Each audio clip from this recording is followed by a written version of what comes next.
rivalry that can match the intensity, passion, and sheer Rust Belt glamour of Michigan-Ohio State. 2003 marks the 100th meeting between storied programs that have lived to break each other's hearts and bones. These teams have combined for 69 Big Ten titles, 30 Rose Bowl appearances, and 18 national championships.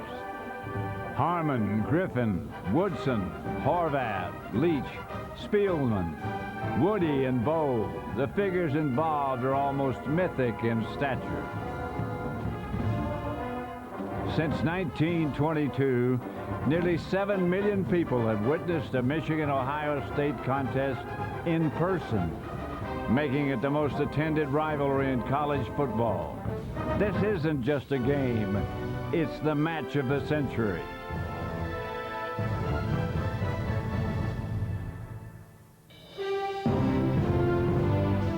The dream starts on fields just like this, all across America.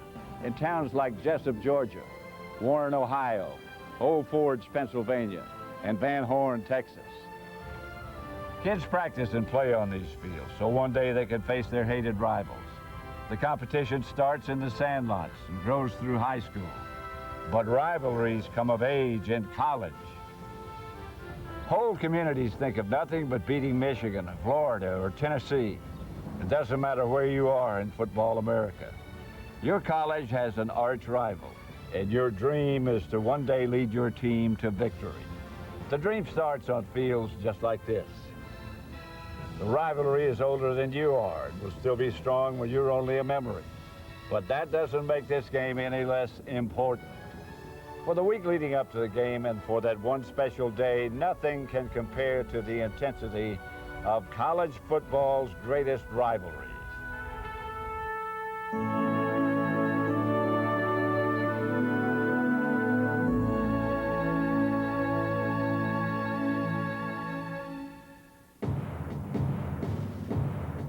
It's hate. We don't like them, they don't like us. When you get ready for this game, you buckle that chin strap up a little bit tighter because you're going to get hit in this game like you've never been hit anywhere in your life. You know that every year it's going to be a battle. It's going to be a huge battle. I don't care if you're 10-0, 11-0 going into Michigan, you lose it, you're nothing. It's going to be a clean, ass-kicking game. Scarlet and gray, I turn red. I hate scarlet and gray. In practice, you see those guys in a blue jersey with the little yellow stripe on them, and you were just hoping, hey, I want to hit these guys for real. I know that Texas, Oklahoma, Alabama, Auburn, USC, UCLA, they're great rivalries. But I can tell you that people here in the Midwest all feel that Michigan-Ohio State is the greatest rivalry in college football.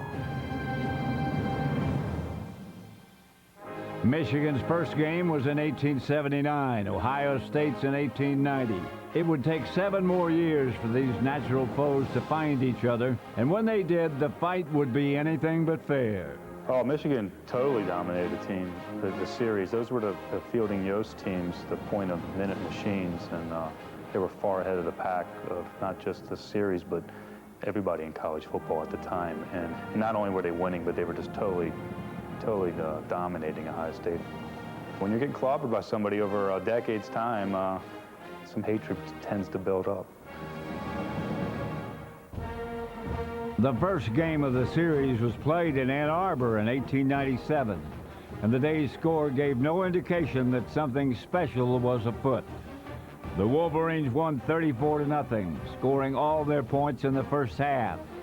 In the second half, Michigan coach Gustav Ferbert had his team regularly punt on first down to practice defense. The Wolverines went 13-0-2 versus the Buckeyes from 1897 through 1918. The ultimate indignity was an 86-0 pasting in 1902, the worst defeat in Buckeyes history. A.E. Herrnstein scored 6 times before officials mercifully ended things early. In 1912, the Buckeyes didn't stop the bleeding. but they helped formalize the rivalry by joining the Intercollegiate Conference of Faculty Representatives, soon to become known as the Big Ten. In 1919, Charles Chick Harley, OSU's first three-time All-American, returned from the service to help beat the Wolves 13-3.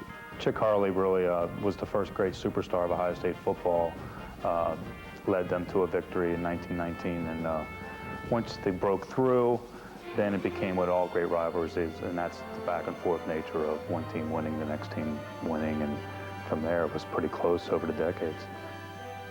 From 1919 to 1921, the Buckeyes won 3 straight, and interest in the rivalry soared. When 72,000-seat Ohio Stadium was completed in 1922, it was referred to as the house that Harley built. Over 84,000 were on hand when Michigan Stadium was dedicated in 1927. All-America Benny Oosterman celebrated, throwing 3 TD passes to halfback Lewis Gilbert as the Wolverines rolled 21-0.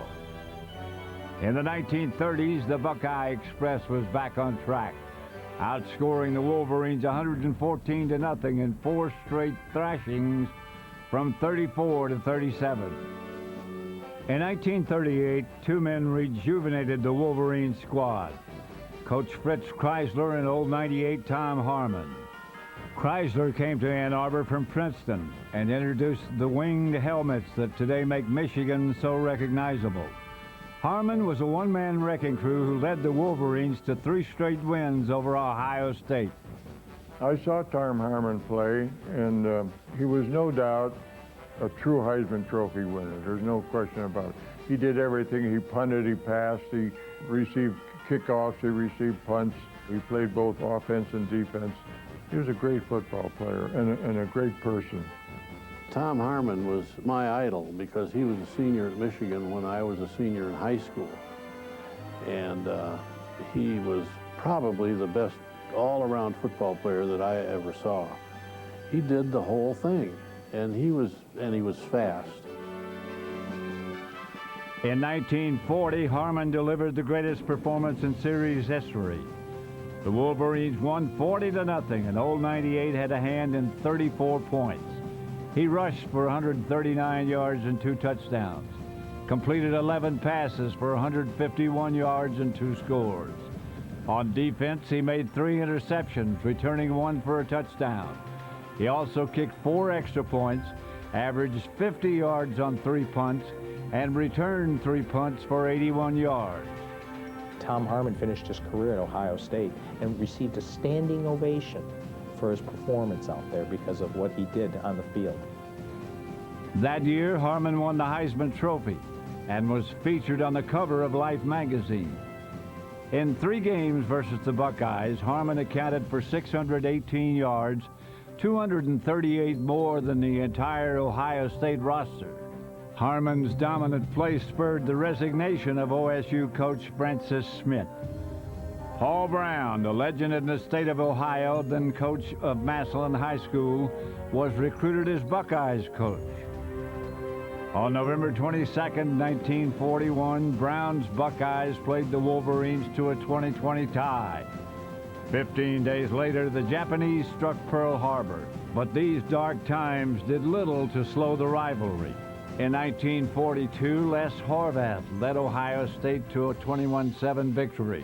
Horvath, later to become Ohio State's first Heisman winner, caught 2 TD passes. Paul Brown led the 9-1 Buckeyes to their first national championship before he departed for the Navy.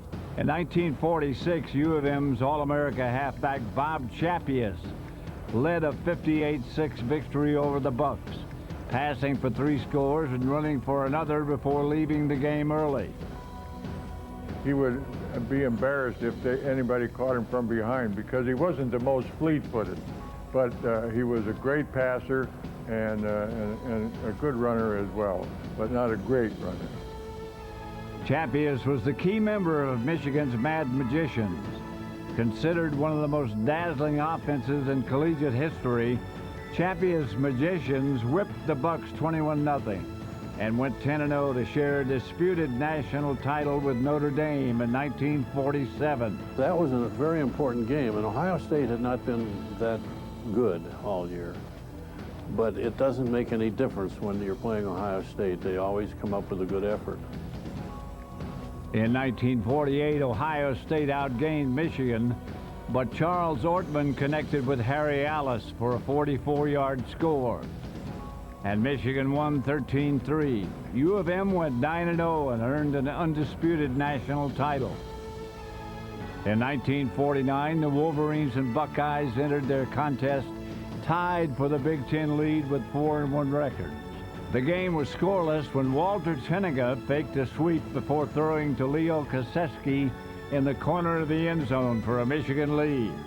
The Wolverines clung to their slight advantage by effectively defensing one player, halfback Ray Hamilton. Benny Osterbahn told us before the game, they have a halfback that they love to throw the ball to.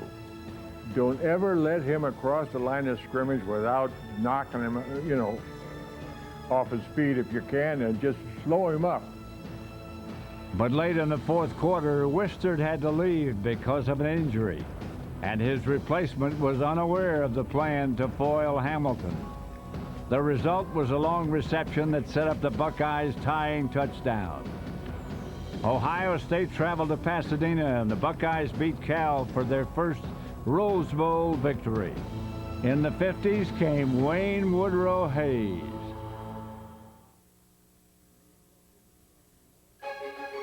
The 1950 game was a classic featuring three teams: Michigan, Ohio State, and the very forces of nature. Ohio State was ranked number 8 and heavily favored over an unranked, undaunted Michigan contingent that still had its eyes on the Rose Bowl. At game time, it was 10 degrees and snowing.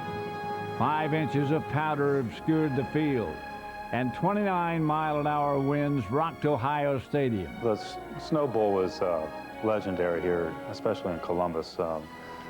It was a tremendous snowstorm, came across the Midwest, and they talked about canceling the game, and Michigan's athletic director, Fritz Chrysler, said, if we don't play it today, I'm not coming back next week. So they decided to go ahead and play it. They had the referees sweeping, with brooms, sweeping the side markers and the yard lines to try to make some kind of semblance of a field. The Wolverines got 0 first downs, didn't complete a pass, and gained 27 yards on the day. Ohio State garnered 3 first downs and 41 yards. Ohio State's Vic Janowitz won the Heisman that year. Considered by many the greatest athlete in Buckeyes history, Janowitz ran and passed for 16 touchdowns. But in the Snow Bowl, his greatest achievements were punting 21 times and kicking a 27-yard field goal in near whiteout conditions. Vic Janowitz was a great football player. He was a triple threater. He was a guy that could run, pass, kick, whatever you want done. With field position crucial, both teams punted early and often. Late in the first quarter, the Wolverines blocked a Janowitz first down punt. The ball squibbed out of the end zone for a safety, cutting OSU's lead to 3-2. Late in the second quarter, Buckeyes coach Wes Fessler ordered a third down punt. I'm sitting up there because I'm kind of a red shirt guy and not dressed for the game, and sitting behind a little old lady about 83 years old. She jumps up and she says, "Don't you punt that ball, Fessler. Don't you dare punt that ball, Fessler." And I jumped up and I said, I'm with you, lady. Don't punt the ball, Fessler." He punted the ball. They blocked it. We lost 9-3. Fessler never coached another day at Ohio State. From 1940 to 1950, 5 men ran Ohio State's football program, and the school acquired an unpleasant nickname, the Graveyard of Coaches.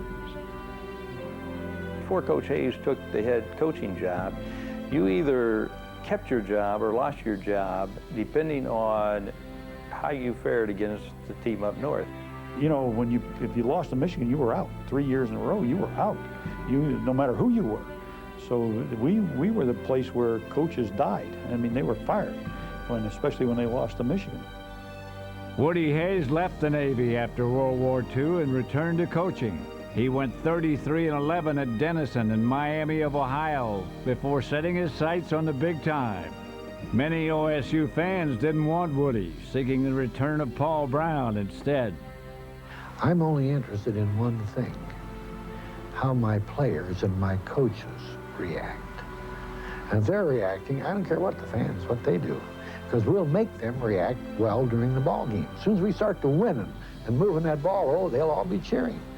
After a misstep versus the Wolverines in his first game, Woody quieted his detractors and turned the Buckeyes into a scarlet and gray steamroller that went on a 12-5 run versus the Maize and Blue. Woody changed the very nature of the series. Since 1951, the series is deadlocked at 25-25-2.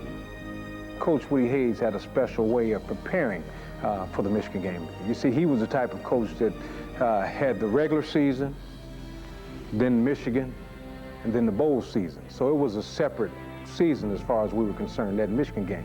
And we actually practiced all year long to play Michigan. I mean, our spring practice would all be geared towards Michigan. We even spent the first day of practice during the week when we'd play other teams, preparing for Michigan. So the game was just that important to us, and Coach Hayes recognized that, and he knew that in order to win that football game, you got to be the best that you can possibly be. But Wayne Woodrow Hayes was more than a master motivator and tactician. To Ohioans, he was the equalizer who exposed the Wolverines' mortality. Woody spiced up the rivalry with his tantrums and rants. He dehumanized his chief opponent, always referring to that state up north rather than saying Michigan. When Woody Hayes was driving his car toward the Ohio-Michigan line going into Ohio, he would coast across the state line rather than stopping to buy gas because he didn't want to leave any tax money for the bitter rivals. In 1954, Hayes etched his greatness in marble.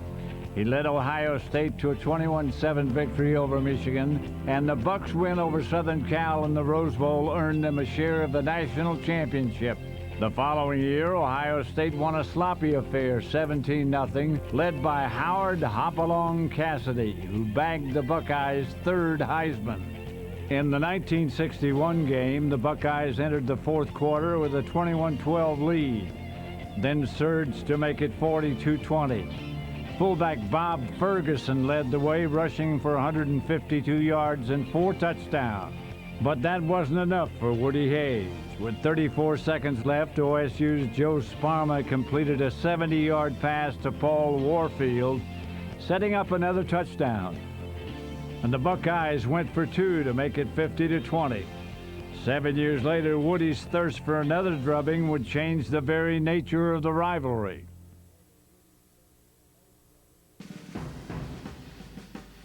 They just were formidable looking at those uniforms. I don't know what it was. I think Woody put extra large numbers on their jerseys, and there were numbers on their shoulders, and it was a formidable team that would come down the tunnel with those gray pants.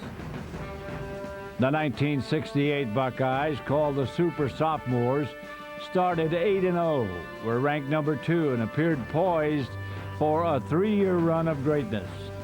Ohio State was led by quarterback Rex Kern, a future All-American, the assassin, fearsome defensive back Jack Tatum, and Jim Stillwagon, who later won the Outland and Lombardi trophies.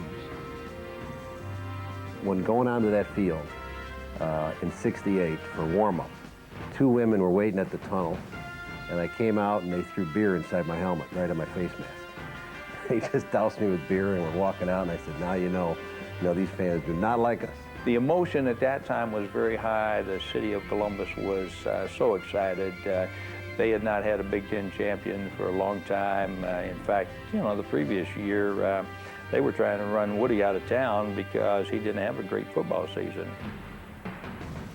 Ron Johnson completed the Michigan drive with a 1-yard TD leap, and the Wolverines took an early 7-0 lead in Columbus.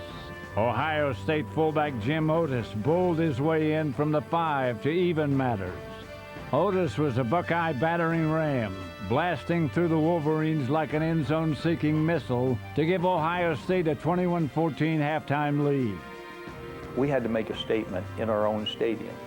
That was a telling touchdown because it gave us enough confidence going in at halftime that, hey, look, we're ahead by 7, but not by much. We played fairly well. We were close, and we had a touchdown called back on us.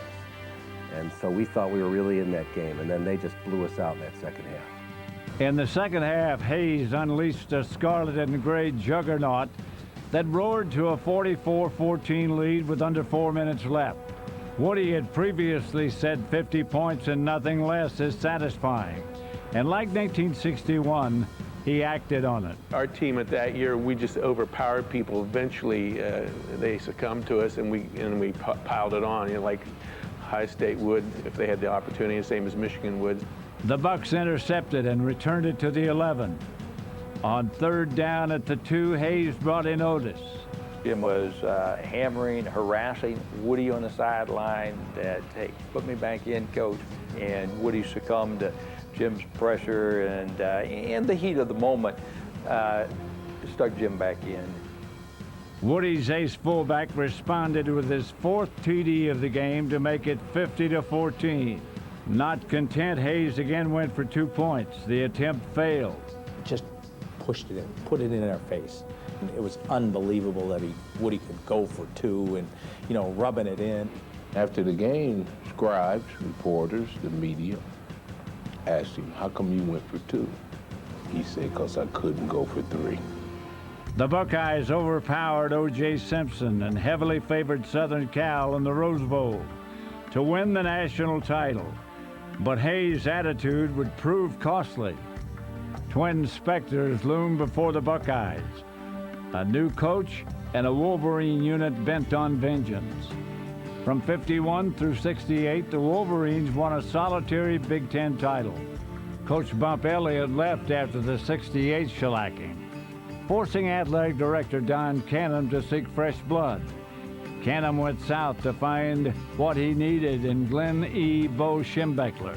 Dick Larkin was the athletic director at Ohio State at that time. And he says, oh, don't hire that guy. Don't hire that guy. You're going to end up just like I do with Woody, because he's the same kind of guy. I said, well, I may be looking for the same kind of guy. Bo had a perfect pigskin pedigree. He played for Woody Hayes at Miami, Ohio, and was a Hayes assistant at Ohio State for 5 years. Schembechler had memorized his old boss's playbook, adding a few wrinkles of his own. They were the consummate warriors. That was the student versus pupil rivalry. It was the old man versus the young guy. And when they went at it with everything they had. And they were friends for 364 days a year, but that 365th day, they were out there with one thing in mind, and that was to win that football game. Bo knew his old boss's tricks and refused to let his players forget the humiliation of 1968. That stuck in the craw of the Michigan players. They never forgot that. And, you know, when you're having an intense rivalry that's very close, and in one game it gets out of hand, and you rub it in like that, it'll come back to haunt you. Entering the 1969 game, Ohio State looked unbeatable. The Bucks had won 22 in a row and were eyeing another national title. Michigan was a 17-point underdog. The Buckeyes were supremely confident, but there was one factor for which they hadn't accounted: anger that had been building in Michigan since 1968. As we went to that locker room to get our equipment and things, we saw the number 50 everywhere. Bo had put 50 on everything you could see. All the shower curtains were 50. There was a 50 on everybody's locker. As a matter of fact, I put the entire demonstration teams in number 50. You know, usually you put the number of the corresponding guy on the other team that plays. I put them all in 50, so to make sure they remember. And he told us at the scouting report, he said, the old man put 50 points on you guys last year, and you should never forget it. And we didn't.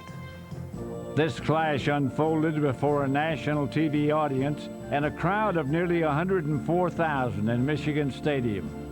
Bo Schembechler brings his first Michigan team out onto the field, and what does he see? Woody Hayes has his Buckeyes warming up on Michigan's end. It's almost like a test. Woody's testing the former pupil. And Bo walks up to Woody and says, Woody, your team's on the wrong end of the field. And Woody says, come on, boys, let's go down the other end. So even right there was some friction, Woody trying to get the psychological edge. Although nobody gave us any chance to win that game, there wasn't a Michigan player who didn't think we matched up well with them. The game started just like 1968 as fullback Jim Otis gave OSU a quick 6-0 lead. After they scored first, we took the ball and ran right down at them and scored. And we looked in the face mask of those guys, and they were sweating heavy, and their faces were red, beet red. And you could see that defense had never been in a game that long. So we saw then that these guys were equal, we could beat them, and that was a great feeling. With under 12 minutes left in the first half, Garvey Crawl leaped into the end zone for his second touchdown. With a 24-12 halftime lead, Bo had them bursting with confidence, as star lineman Dan Deerdorf would later tell Jim Stillwagon. I said, what did he say at halftime? And he said, it wasn't what he said at halftime to us, is what he said before the game. He said, you put me ahead in 30 minutes, the first 30 minutes, and I'll beat him. I'll beat the old man in the next 30 minutes. He really felt confident that in the second half, he knew Woody so well that he'd be able to handle it from there. In the second half, both defenses were superb, stifling all scoring drives. OSU's Rex Kern was suffering from back problems, but made no excuses after throwing 4 interceptions. I thought Bo was in our huddle, and every play that we called, he had the perfect defense, and his offense knew exactly what we were going to do. Garvey Cross summed up the Wolverines' feelings, saying this is the greatest victory in the history of the world. I'll never do anything the rest of my life that equates quite to that feeling of when we went up the tunnel after beating Ohio State in 1969. You always give your arch rival the benefit of the doubt, even though they might not have the greatest talent. You can never measure the size of their heart.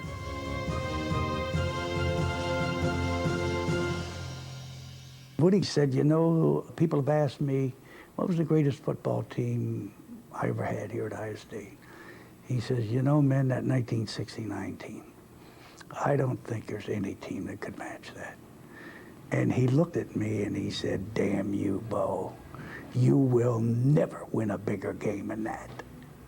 And he was right. From 1970 to 75, Michigan was 57-0-2 entering the big game. Both teams were unbeaten coming into the 70 showdown. But after tasting bitter failure in 1969, the Buckeyes had motivation on their side. Woody put down a mat in the locker room that had the final score 24-12, so the players had to walk over that mat every day to remind them of it. I still have a bumper sticker that says, remember Ann Arbor, you know, and that's all I could ever think about is that next game, my senior year, because I wanted to win it so bad. A Rex Kern TD pass to Bruce Jankowski gave the Buckeyes a 10-3 lead at the half. Woody always loved these great names, and we called it Gold 98. And the reason we called it Gold 98, Woody said, every time we run this is good as gold. You can take that to the bank. Ohio State's defense was unyielding, and the Wolverines soon found they couldn't sustain drives on the ground or in the air. With Michigan silenced, the Buckeyes added 10 points on a Rex Kern pitch to Leo Hayden and a Fred Schramm field goal. After the heartrending loss of 1969, Ohio State gained a measure of revenge with a 20-9 victory, and the Bucks earned another New Year's Day trip to California. The 71 Wolverines won a 10-7 game that exposed Woody Hayes' darker side. Hayes was infuriated when officials didn't call pass interference. He is screaming right up into the face of the umpire, and in a moment he's going to be kicked out of this ball game. It was a harbinger of the end of the 10-year war between Bo and Woody. All right, are you ready? We're ready. Look at old Dr. Strange Hayes. He's got all those test tubes jumping up and down. God darn it, isn't this great? I love this. God darn, Michigan and Ohio State, all the blue chips, all the scarlet and gray chips. Archie, in 4 years, never played in a losing Michigan game. 1972 marked the debut of one of this rivalry's epic players. During his 4 years at Ohio State, Archie Griffin helped the Buckeyes to a 3-0-1 mark against the Wolverines and became the sole player to win 2 Heisman trophies. It was always a goal of ours to hold Archie under 100 yards. I wanted nothing more than to hit Archie as badly as anybody could get anybody on the opposition. He seemed to play his best in those games, and that's what great players do. They play their best in that game. Michigan came into the game 10-0 and ranked number 3 in the country. Ohio State was 8-1. It was really exciting for me that to get out there and actually play in that game, especially as a freshman out there playing with the veterans, you might say. Griffin set the tone early with a series of pounding runs. He bolted 18 yards off tackle to set up Harold Henson's touchdown as OSU took a 7-3 lead in the second quarter. Griffin later broke free and streaked 30 yards to pay dirt as the Buckeyes extended their lead to 14-3 in the third quarter. Michigan was not easily dismissed. The Wolverines moved into OSU territory and scored 8 points with the help of Ed Shuttlesworth and Dennis Franklin and Clint Hazelrig. In the fourth quarter, controversy would erupt during a Michigan drive. The Wolverines had first and goal on the 5. On third down, Michigan coaches argued that Harry Banks had scored. The officials ruled otherwise. God darn it, what do you got to do down here to score a touchdown? Banks was in over that line, and doggone it, they're so intimidated by Woody Hayes.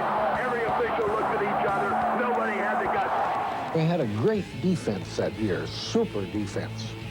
And in effect, that's what changed the ball game because of the 2 great goal line stands. And we got 2 touchdowns. And they couldn't make 2 touchdowns, and that is the difference in the ball game. Michigan, as they always are, was very, very tough, hard-fought game, but fair, and we came out on top. And I'll tell you, no one will ever forget the infamous football game at Ohio State Stadium on November 25th of 1972. Michigan was 10-0 and Ohio State 9-0 entering the 73 contest. The Buckeyes were the top team in the country and the Wolverines ranked 4th. It was kind of a heartbreaking game because I think that 1973 team that we had was one of the great teams in Ohio State's history. It was a miserable rainy day and the Buckeyes went to the ground game and nothing else. Archie Griffin was Ohio State's chief load bearer with 30 carries for 163 yards, 99 in the first half alone. By the second quarter, Ohio State was up 10-0. The Buckeyes had allowed 4 touchdowns all season and the lead looked insurmountable. We had a great defensive team. If you look at the scores that we had during that year, nobody was even close. Despite Griffin's domination, the Wolverines got off the deck and tied the score at 10.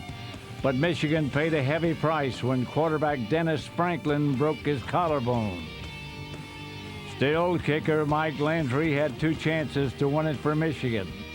But both attempts failed and the game ended in a deadlock. The Big Ten held a secret ballot to determine who would head to the Rose Bowl. Michigan was optimistic but lost the vote 6-4, in part because of Dennis Franklin's injury.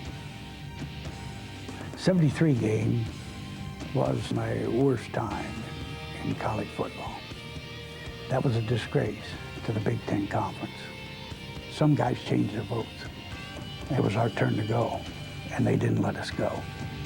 The Big Ten had a 4-game losing streak in the Rose Bowl, but the Buckeyes whipped Southern Cal 42-21. 1974 was another matchup of Midwest Titans. Michigan was 10-0 and Ohio State 9-1 entering the game.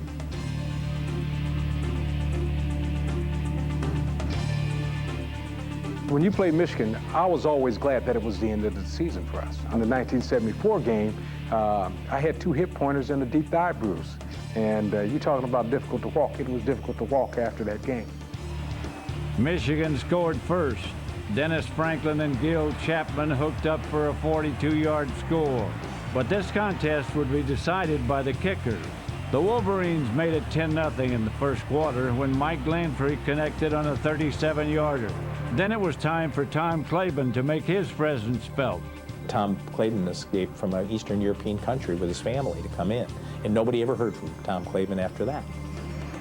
Claiborne boomed home a 47-yarder to start the second quarter. With 5:50 left in the half, Claiborne hit a 25-yarder. He then cut the lead to 10-9 with a 43-yard kick just before halftime. And with 5 minutes gone in the third period, Claiborne gave OSU its first lead 12-10 by booting a field goal from 45 yards out.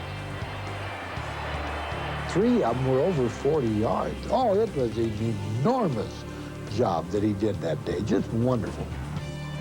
For the second straight season, Mike Glanfrey couldn't turn the tide for the Wolverines, missing from the OSU 23. Archie Griffin had 23 carries for 111 yards and would win his first Heisman Trophy. Like Tom Harmon at Michigan, Griffin came to embody the strength and power of Ohio State football. There are strong similarities between the men. Harmon never lost to Ohio State. Griffin never fell to Michigan. Both were star backs who won Heisman Trophy. Both played for powerful teams that fell just short of winning national titles. In 4 years at Ohio State, Griffin became the only two-time Heisman winner. He finished his career against Michigan with 395 yards and 1 TD. Griffin's teams would have made former coach Francis Smith proud. In the early 30s, Smith said his Buckeyes shouldn't have any trouble against Michigan because they put their pants on one leg at a time. Spurred by this, a group of Ohio businessmen created the Gold Pants Club and began giving charms to Buckeyes who beat the Wolverines. I've got gold pants. I've got 3 pair of gold pants. You only get them when you win, so that tie, you didn't get the gold pants. But I've got 3 pair of gold pants as a player, and I have a few pair of gold pants as an administrator. So I've got a lot of gold pants.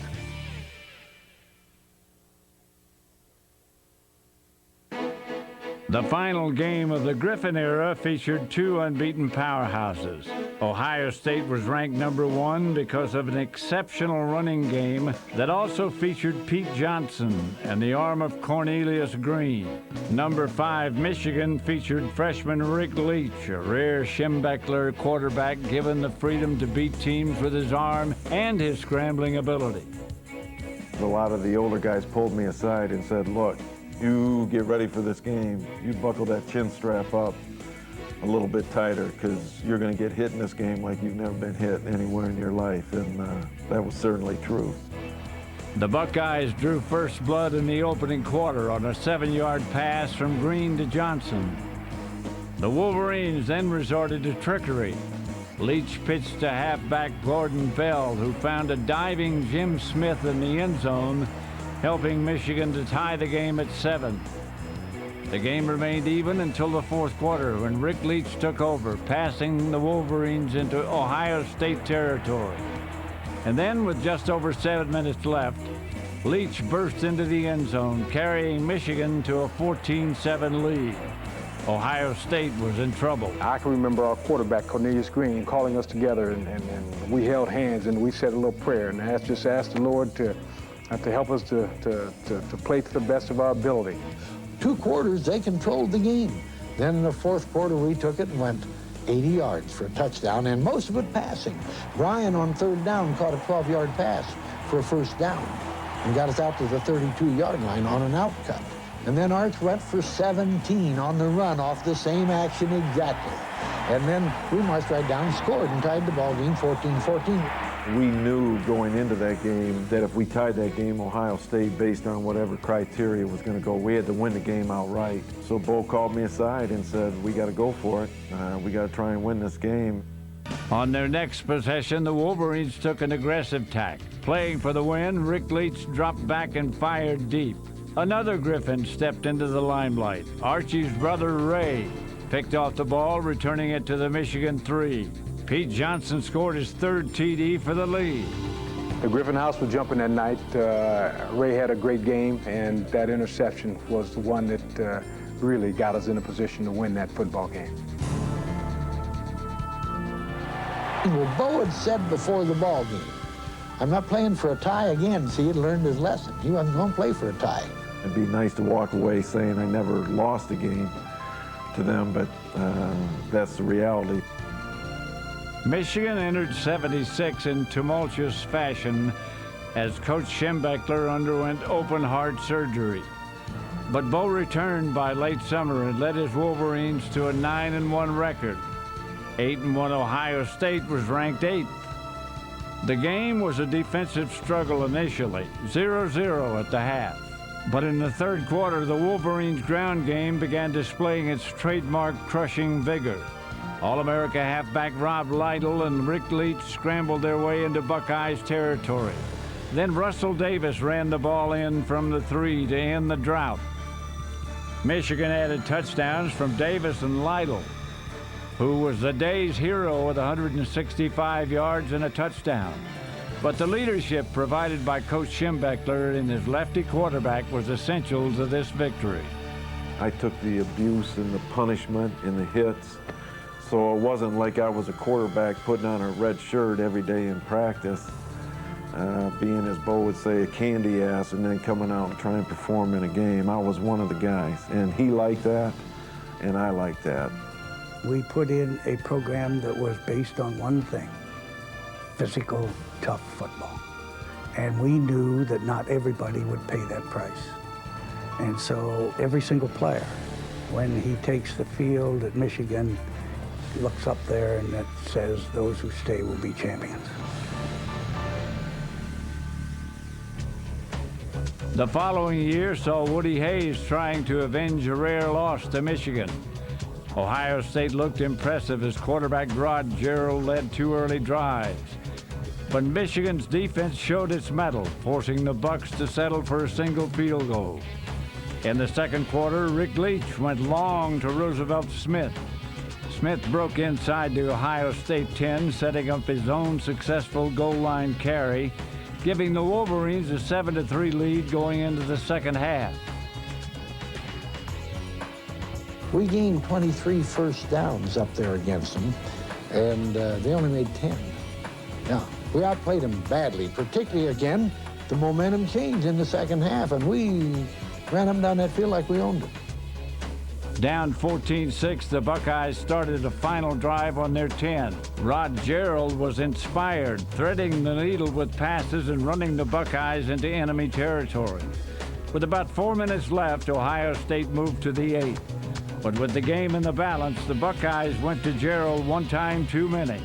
We ran an option play on the first play, and it's my fault. We ran it to the sideline rather than the open side, because we thought we'd get their best end to the open side, and we wanted to run the other way. And their best end stayed in the sideline for some reason. Maybe they had a giveaway that knew we were going to come there. And he put his hand out and hit it and caused a fumble, and that was the end of the drive. Woody Hayes was so infuriated that he took a swing at a cameraman. Woody's poor anger management would land him on probation for the 1978 season. 1978 was the first time in the decade that both teams weren't in the top 10. Michigan was number 6, but Ohio State was number 16. And Woody Hayes was trying to avoid an unprecedented third straight loss. Down 3-0, Rick Leach threw scoring passes to Rodney Feaster and Roosevelt Smith for the win. As we were jumping around and everybody was excited on ours, we heard a couple guys in our end zone saying, look, look, and pointing to their sideline, and there was Woody Hayes kind of punching himself in the side of the face, which he was known to do. So, you know, we got a big kick out of that and kind of let him know that we appreciated that going off the field. Rick Leach's final season marked the end of the Bo Woody era. From 1968 to 1978, the Wolves and Bucks were 139-9 in the Big Ten when they weren't facing each other. The Big Ten began to be referred to as the Big Two and the Little Eight. But as his teams continued to dominate, Woody Hayes' anger continued to fester in public. Ohio State took swift action after Hayes swung at Clemson's Charlie Bauman during the Buckeyes' Gator Bowl loss. The next day, Hayes was out as coach. Hayes led teams, won or shared 13 Big Ten titles, 3 national titles, and beat Michigan 16 times. He was a great leader. He would take average player and make him good. He made everybody play up another notch, play past their capacity. He'd make a good player play great and a great player a superstar. His staff was a very loyal Woody Hayes staff. They believed that everything Woody did was for a reason. When he tore up those yard markers, it was for a reason. And everything he did was always for a reason. They believed in Woody, that he had a way of doing things that would make them a better team the next game or the next play or the next year. Woody Hayes once said, "Nobody despises to lose more than I do." That's got me into trouble over the years, but it also made a man of mediocre ability into a pretty good coach. I ran a study of football players who had played for Coach Hayes for the first 25 years. 87% of those players graduated. And I went to Coach Hayes, and I told him it was 87%. And Woody kind of did this, and he wore glasses, and he pulled on the side of his glasses, and he goes, "I'll be damned. I thought it was better than that." He said, "We need to get that up into the 90%, and I'm going to start working on that tomorrow."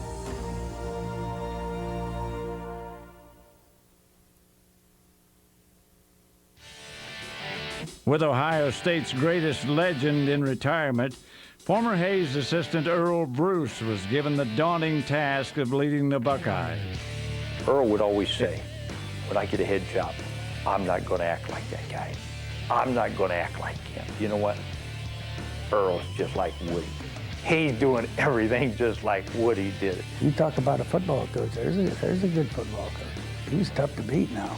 Matter of fact, I think he had the upper hand on me. We had some great battles, and I've always had a lot of respect for Earl, because I think he's a wonderful coach. In the first game of the post-Hayes era, a number 2 OSU squad rallied to top the Wolverines. With 4 minutes left, Ohio State's special teams came up with a huge play. We blocked a punt at the end of the ball game and ran it in for a touchdown that beat them 18-15. And their punting game was atrocious that day. Schleister played well. We had 4 tailbacks play that day, and our last tailback was Tim Spencer. He held on to the ball and made us able to win.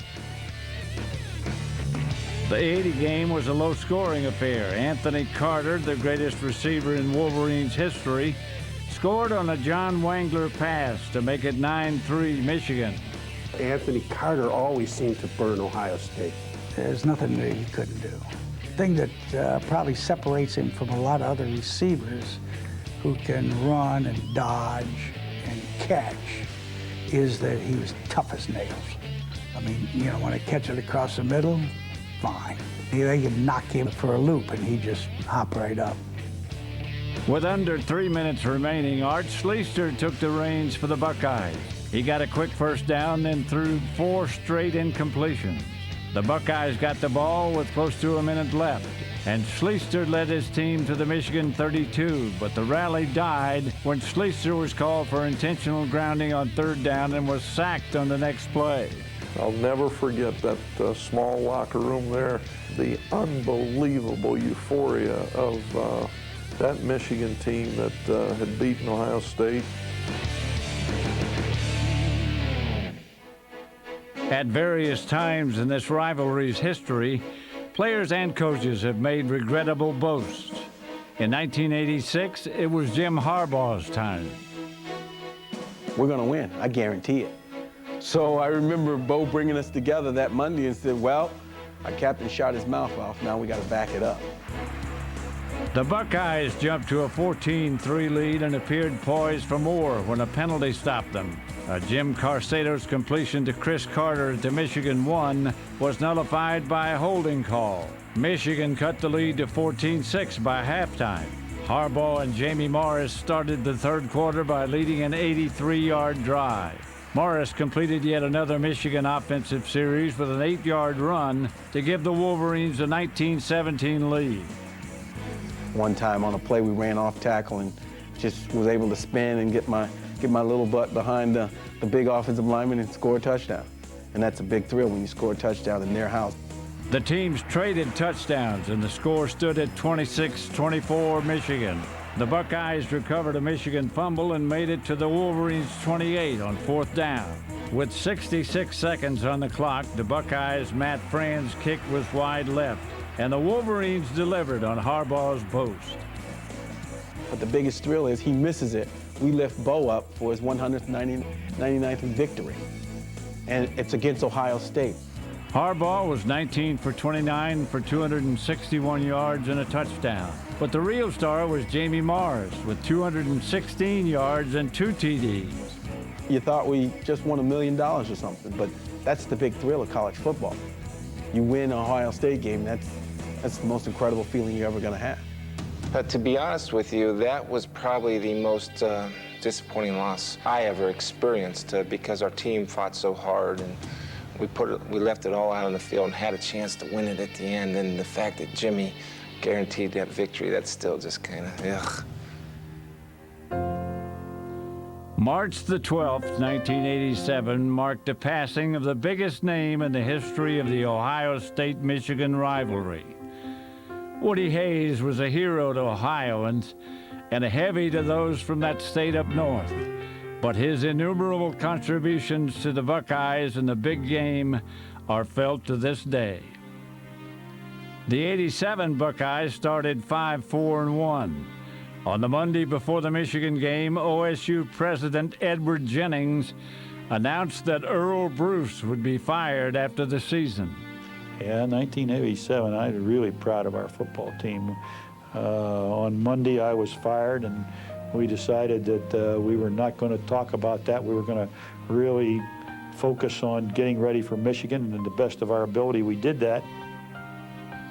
Before the game, OSU players donned headbands emblazoned with one word that spoke volumes.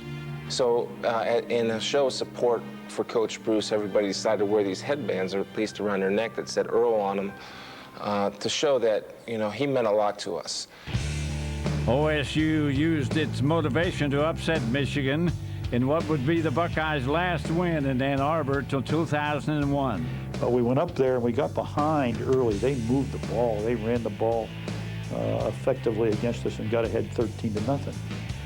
And Tom Tupa slowly brought the quarterback, brought us back piece by piece. We got in the game 13-7 at halftime. Came out the second half and threw a little pass in the flat that ended up to be about a 60, 65-yard touchdown run by Carlos Snow. And we went ahead. And we never looked back from there. The greatest memory I have as a player in all my years of playing was watching the team pick Coach Bruce up on their shoulders and carry him off the field because they knew that this was his last time as head coach for Ohio State football.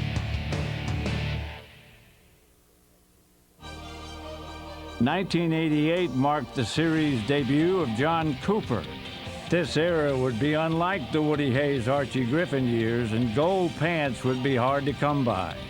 Michigan stormed to a 20-0 lead in the first half, punctuated by Mike Gillette's 57-yard field goal. Michigan won 34-31. Bo's last game versus Ohio State was in 1989. The game featured two heroes, Todd Plate, who made 2 interceptions, and Gerard Bunch, who rushed for 2 touchdowns in a 28-18 Michigan victory.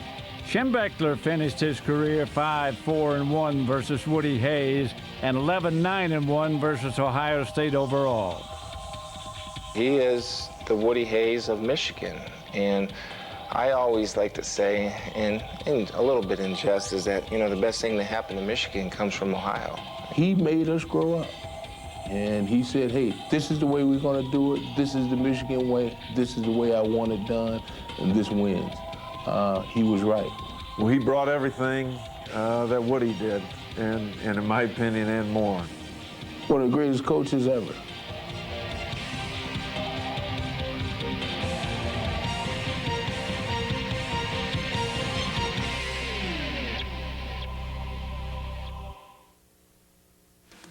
'91 was a rout all the way, but it was exciting because of the magic of Desmond Magic Howard. Howard's 50-yard third-quarter reception set up Michigan's last TD.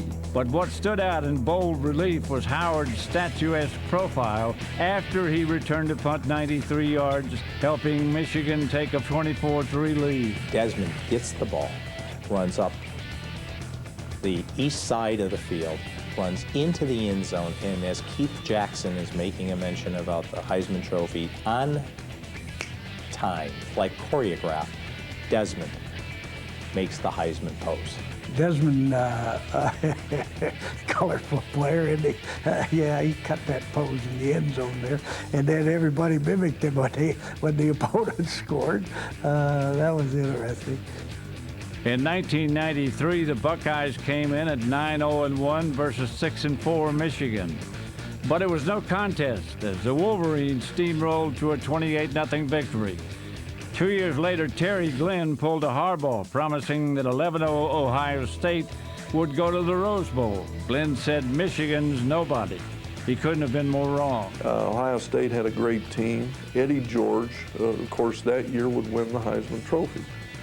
And on Monday, prior to that game, Tamanga Biaka-Batuka walked into my office and he said, "Coach, I'm going to play my greatest game at Michigan. We're going to win this game." Now, I've had a lot of players say, "I'm going to play a great game. I'm going to play my best game." But not very often has it worked out. Tim Biaka-Batuka was indeed the game's true sage. Carried 37 times for an incredible 313 yards. Biaka-Batuka nearly tripled Eddie George's yardage total. So I don't ever remember a performance that was more outstanding than what he did that day. He broke tackle after tackle. Freshman Charles Woodson also stepped up for Michigan, intercepting 2 passes intended for Glenn. Bo told me he came in the locker room and he said, "Lloyd," he said, "I'm going to tell you something." He said, "You'll never have a greater win than that one." Michigan posted a 31-23 victory, and Glenn was forced to reconsider his words when Northwestern headed to the Rose Bowl. In 1996, OSU again came in unbeaten with a number 2 ranking.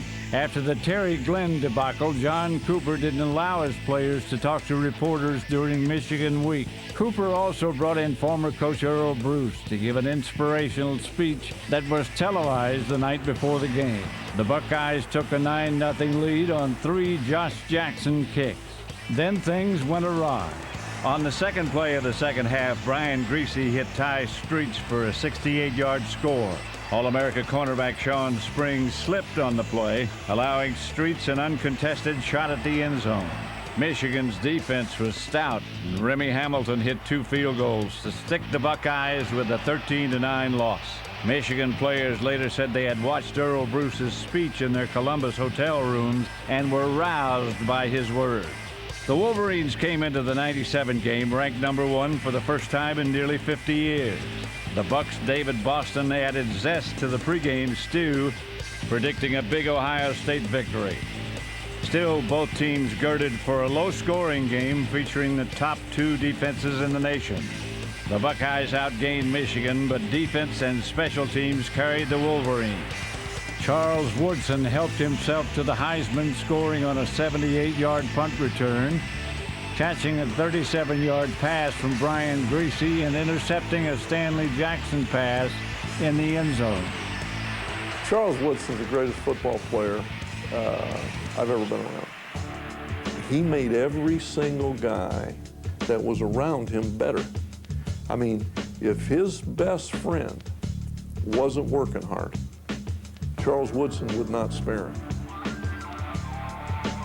Cornerback Andre Weathers also returned an interception for a touchdown, giving Michigan a 20-0 lead in the third quarter. The Buckeyes mounted a furious charge near game's end, but it wasn't enough. After the game, Woodson said of Boston, except for one play, he laid down out there. I got on his chest and told him he was soft. I was like a father chastising his son.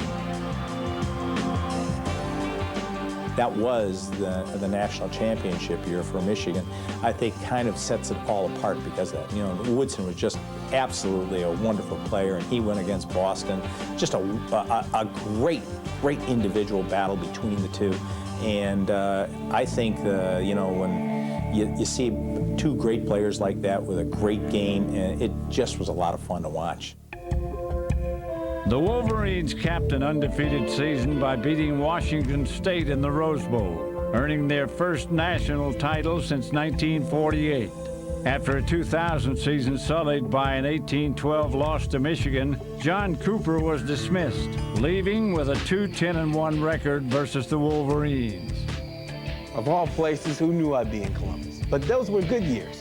I lived in Columbus for 3 years, and, you know, Michigan, I mean, those were John Cooper's era, so if you know what I mean, we had a few wins there.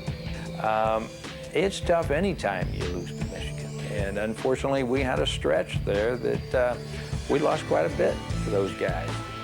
As they did 50 years earlier, the Buckeyes turned to an Ohioan, anointing Jim Tressel, who said, "You'll be proud of our young people, especially in 310 days in Ann Arbor." Of course, it was construed as you said you were going to win the game and all that good stuff, which is okay. It goes for good journalism or whatever. But did I believe that we were going to have a group of people that people would be proud of? Absolutely. 310 days later, an unranked Ohio State squad escaped Ann Arbor with a 26-20 victory, and fans did indeed have reason to be proud of their Buckeyes. In 2002, the Wolverines took a 9-7 halftime lead in Columbus. A potential scoring pass from John Navarre to Braylon Edwards was nullified by an interference call. Michigan settled for Adam Finley's third field goal. The game's star was Buckeyes freshman Maurice Clarett, who rushed for 119 yards and 2 TDs. We opened the 2002 season on national television in the Pigskin Classic, and he couldn't wait to let the world know about Maurice Clarett. He was ready for the big one and made some gigantic plays in that game and was a difference maker. In the second half, the Wolverines had chances, but the Buckeyes defense forced turnovers and made Michigan pay with pain for each yard gained. A victorious Ohio State team headed to the Fiesta Bowl to battle for the national title. It took 2 overtimes, but the Bucks topped Miami to go 14-0 and ascend to their first national title since 1968. 2002 was truly an outstanding season. We hadn't won a national championship since 1968. And there were a lot of teams in between 1968 and 2002 that were capable of winning national championships. I can count 3 of them that I played on that were capable of winning national championships. The fact of the matter is that we didn't get it done. But this 2002 team, they got it done. Michigan-Ohio State isn't about parties or pom-poms. It's about cold-weather smash-mouth football. It's about turning hate into grudging respect, yard by yard. For both teams, it is the season in microcosm. Each time these teams square off, it is a continuation of the match of the century. The problem with losing to Michigan, that's a loss for a year. I can tell you that on both sides, we always did something almost every day to beat Ohio State.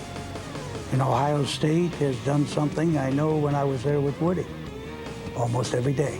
Even if I just talk about it, Woody's going to try to do something to beat Michigan. The fans and everybody gets excited about it.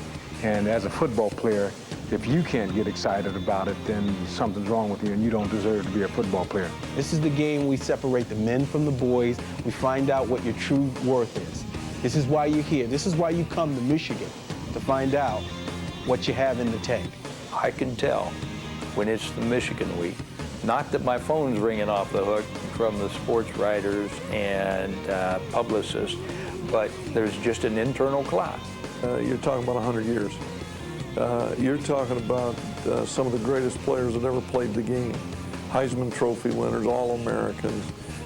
You're talking about coaches that are in the Hall of Fame. You're talking about some of the most memorable games in the history of college football. There's nothing quite like it, and I don't think that's ever going to change.